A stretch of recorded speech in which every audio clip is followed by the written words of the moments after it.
And we are back.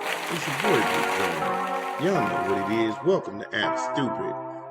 Let's get after it. But before we do, let's get into a rap break. Somebody give me a beat. What up, what up? It's your boy Big Vern coming to you live from the App Stupid Studios, and we pushing a new rap album this month. Razzcazz, Leopards Eat Face, in stores now. Get it where you legally consume music, whether it be Apple Music, Google Play, or Spotify. My personal favorites on the track is going to be Leopards Eat Face, Hit List, I Got That with Inspector Debt, and Coastal Contra. Oh my goodness. Contraband, 42. Where the Fooshnickins at is hard. Extra hard. Homie, don't be playing. Miss Me Yet? Scar Tissue is wild. Scar Tissue is my song.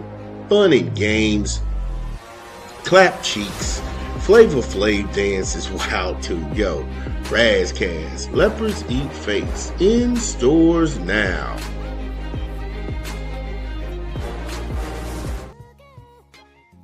So shout out to Razzcazz, Leopards Eat Face. Make sure you go ahead and get the project. Thought it was dope. Smash the like and subscribe button. Come on, y'all. And if you're really feeling froggy, share the content. I'm your favorite podcaster's podcasting. So from the world of college basketball, going to pivot and talk some college football, or likely. However, Miss Paige Shivers, she is suing Michigan, alleging that the university failed to protect her from Sherrone Moore. Dun, dun, dun. Now, I told you what was going to happen. Again, victory lap scene taken, and I shall have my bow. I am the greatest in the world doing this. Yeah, she says she felt pressure, intimidated, and unable to escape the conduct that should never occur in any workplace, let alone a public university, due to her position as a subordinate employee under a powerful head coach at Michigan. End quote. Yeah, there's a lot of dog whistles in that statement right there. The whole feeble woman routine, and he's a big, scary black man, mumbo jumbo. The $1,000,000 question I have is, when did he become scary? Was it before or after you all started sleeping together? I'm sorry, not sorry, I should care more. These are all fair questions, by the way. These are all fair questions because this was a consensual relationship between two people. Let's not forget, when she was asked in October of 25 by the university if she and Coach Moore was in a sexual relationship, she said no. They questioned both of these individuals separately. And if you were under duress and you needed to be freed, why didn't you speak up then? You felt trapped. You felt like you couldn't get away, but you did get away. You were in front of the university and they asked you point blank, were you sleeping with this man? And you said no, knowing you were. The alleged victim's legal representation wasn't done piling on the BS. Andrew Straw, he told the media outlet, Moore took advantage of a younger female employee, end quote. Again, I have pushed back on this because he kept giving her raises she didn't deserve or earn. Nobody can tell you what she did to get that kind of financial compensation. Remember, he took her salary from $58,000 to $90,000. So it makes it look like as long as she was benefiting from the situation, she didn't have a problem with it. It became problematic when he was let go because her income would be pretty much wiped out.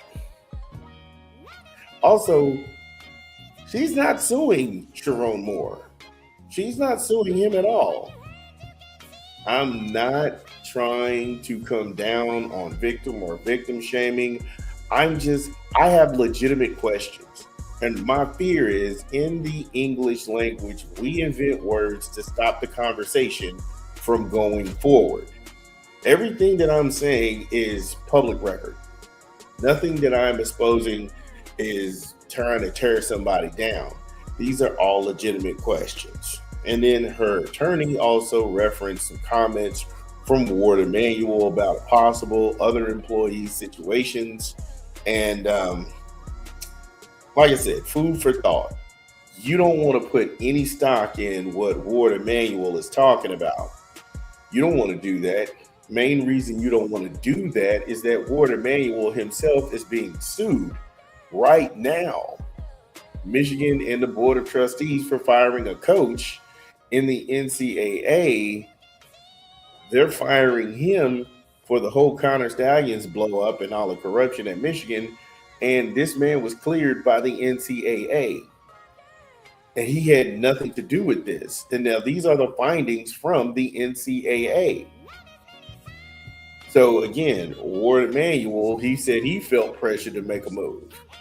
So let's not put stock in what Ward Emanuel says or whoever from Michigan's brass, because again, when it's a cesspool, everybody's got to go ahead and own that. But this is, yeah. And Sherrone Moore's attorney, I don't want to go ahead and leave anything out.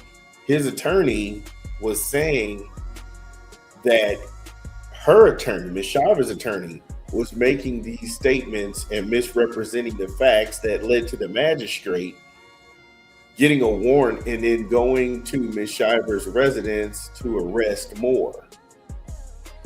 And the only reason that they were doing this is that Sherrone Moore's attorney said that they were doing this because they were trying to sue the university and bring about charges on them.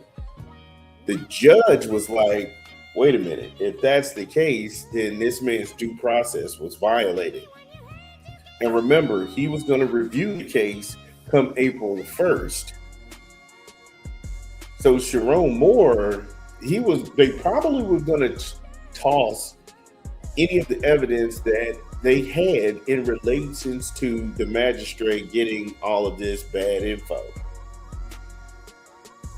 Yeah, again, I walk this stuff down and we talk reality to you constantly. We don't make anything up. And they took a plea deal because pretty much they didn't have anything else that they could have held this man on.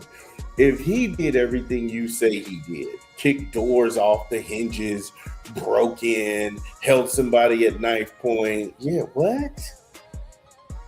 But if you read the court documentation in the PDF in his court trial, his paperwork says that it was a butter knife. He didn't kick a door off the hinges. She let him in because that was one of the charges. Entering without breaking. So let me get this straight.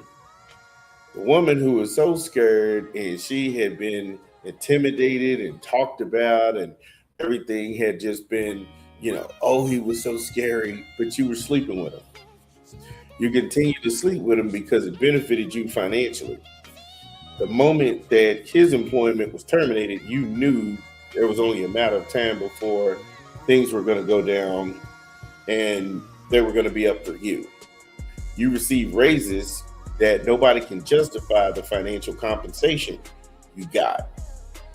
But now this thing is all blown up in everybody's face, and all of a sudden, now you got taken advantage of. You got taken advantage of now that your contract is expired with the university. Again, I'm just asking questions. These are all fair questions. Anybody would ask these questions and come up with the same answers. So yeah, this is going on right now. And what do you think? Get in the comments. I'd love to know what you think is going on. It's your boy Big Vern. Yeah, you know what it is. Y'all know the drill. Get in the comments. Let me know what you think. We talk back. It's your boy Big Vern. We'll be back. We'll be back.